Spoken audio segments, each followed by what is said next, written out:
Scuderia Ferrari did its best at the 4.381-kilometer Hungaroring circuit in Budapest, with Charles Leclerc's excellent performance in Hungary securing a fourth place.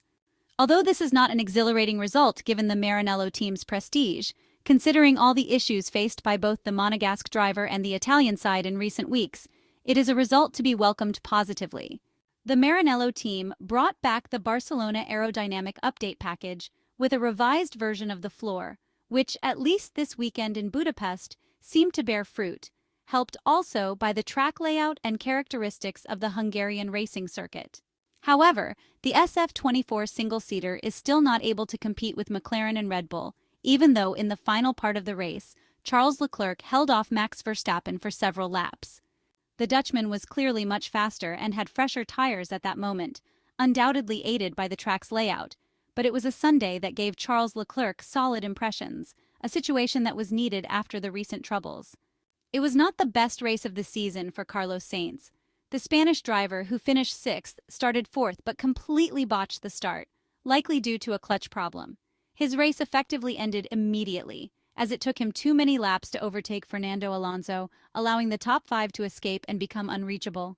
The race in Budapest was beautiful nonetheless. Oscar Piastri won for the first time in his Formula One career. Lando Norris came second amid controversy. Lewis Hamilton achieved his 200th career podium, and there is hope that the best is yet to come. Meanwhile, a very nervous Max Verstappen spent most of the race cursing his team for what he saw as a wrong strategy, only to be admonished by his engineer Gianpiero Lambiase, who told him to stop behaving childishly. Returning to Ferrari, Charles Leclerc's performance, as previously stated, was excellent because the Monegasque maintained a great pace with hard tires in the middle stint of the Hungarian Grand Prix. Unfortunately, the Maranello team did not have another set of hards available, so the final part on slightly used mediums did not allow him to battle with Lewis Hamilton, who eventually finished third after the contact with Max Verstappen. Charles Leclerc noted that they had turned the situation around compared to the previous day, describing their race as solid with good tire management and a consistent pace, and suggesting there was even a chance to think about the podium. He acknowledged that a fourth place was not the desired result, and recognized that much work remained, but he felt their form on Sunday afternoon was indeed better than expected. The Monegasque driver also mentioned the difficulty of overtaking on the track and the challenge of managing overheating when following Lewis Hamilton closely in the final stint, which complicated their efforts. Despite this, he believed they took advantage of all the opportunities and positively viewed the good haul of points for the Maranello team. As for Carlos Sainz, the Spaniard has regrets about the very poor start that effectively put him out of contention for the rest of the race. Starting fourth, he found himself seventh, even behind the slow Aston Martin of Fernando Alonso. The battle with his fellow countrymen, which lasted a few laps, did not allow him to stay in touch with the top five, who irreparably escaped. The Spanish driver admitted that it was a difficult race for him, citing the poor start as crucial in Hungary, which compromised his first two stints because he had to overtake other cars to climb back to sixth place. From there, it was a rather solitary race on a disappointing afternoon for the driver who will leave Ferrari at the end of the 2024 Formula One Championship. For Ferrari, there is clearly still a lot of work to be done. Team principal Frédéric Vasseur himself believes that progress has been made in terms of drivability, and now the focus must be on performance. The challenge at the Spa-Francorchamps circuit will be completely different. We will see if the SF-24 single-seater will feature the development aerodynamic package introduced in Budapest, which is the same as the one from Barcelona, or if they will revert back to the setup used at Silverstone. Heading into the Hungarian Grand Prix last weekend, there were already concerns in the Ferrari camp.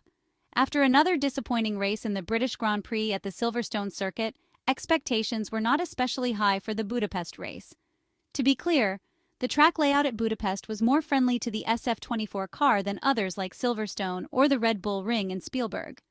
The 14-turn circuit does not put cars in a setup window where bouncing is a major concern. In this sense, Ferrari's biggest weakness was mitigated. Unfortunately for the Maranello-based team, this was not enough to change their fortunes. McLaren was again significantly faster, both in qualifying and the race. Mercedes also cemented themselves as a top three team in Hungary, with Lewis Hamilton taking the final step of the podium. Despite Max Verstappen's frustrations with the pace of his RB20 single-seater, the reigning champions are still in a better position than the Italian squad. All in all, Frédéric Vasseur's personnel have a lot of catching up to do. Races like this weekend's upcoming Belgian Grand Prix will be more punishing for Ferrari. The Maranello team will be forced to make setup compromises to prevent aerodynamic instability. Considering their relatively anonymous performance at a kinder circuit like Hungary's, hopes are not very high for the near future. The problem for Ferrari is that recovering from mistakes in the budget cap era is notoriously difficult. A substantial portion of their allocated development spending for 2024 went into their failed Spanish Grand Prix upgrades. This means their trajectory for the remainder of the season is limited, since they will spend the foreseeable future correcting their miscalculation. More pressingly, their development for the beginning of 2025 is also doubtful. The emergence of such a fundamental issue as bouncing will have Ferrari reconsidering their approach for next season.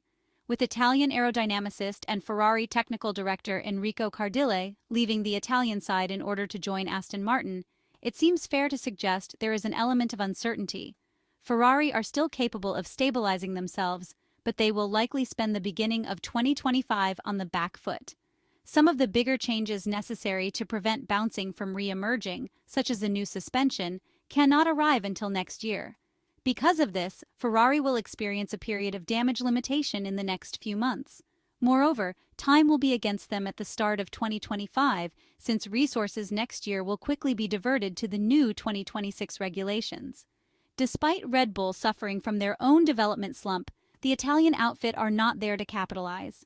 Teams have been rushing upgrades through to their cars in the last couple of races after spotting an opportunity when Red Bull encountered problems with its Imola update.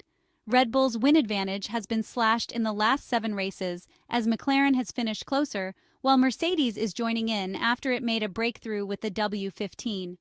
The turnaround point came at the Spanish Grand Prix when Ferrari introduced a significant update to the SF-24, focused on the rear wing, side pods and floor, to increase downforce at the rear of the car and enable better transitioning through the high-speed corners.